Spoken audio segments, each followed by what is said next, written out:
Марсель өзім менен болады, бизнесте қолдап келем. Анан көп адамдар шу спортсмендерді қолдап өткенбіз да. Марсельдің башынан көп қиыншылық өтіп атат, үй снос болып атат, қол сынып атат. Өткенде да қабырғасында қайтқан емес. Анан бүгін Марсельге бір сюрприз қылайын деген. Ошо біргелікте өзімнің атыман Марсельге БМВ. Кәпет.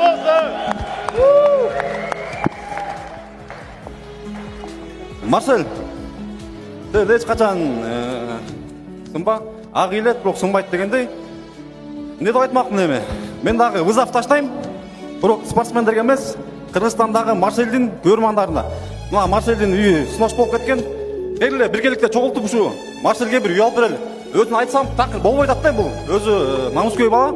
Ошондықтан барлық Қырғызстандағы көрермандарына Марсельдің жана бизнесмен ағаларымызға вызов таштайм. Бұл машинаға чоң рахмат, братан, от души, Алла разы болсын. Егер турнирден алдын бергеніңізде турнирге шықпайтылым да.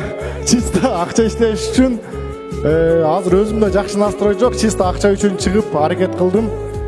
Рахмат, үшінтіп қырғыз елім дайыма бір-бірімізді қолдап тұрайлы. Бірінші жолы Алла разы болсын, сізге да рахмат. Рахмет бауырым. Марсель шапан жаппады деме, но мені шағын хадия, Рожгард жаттығуда киерсін. Сәттілік таған. Все, рахмат, от души, брат.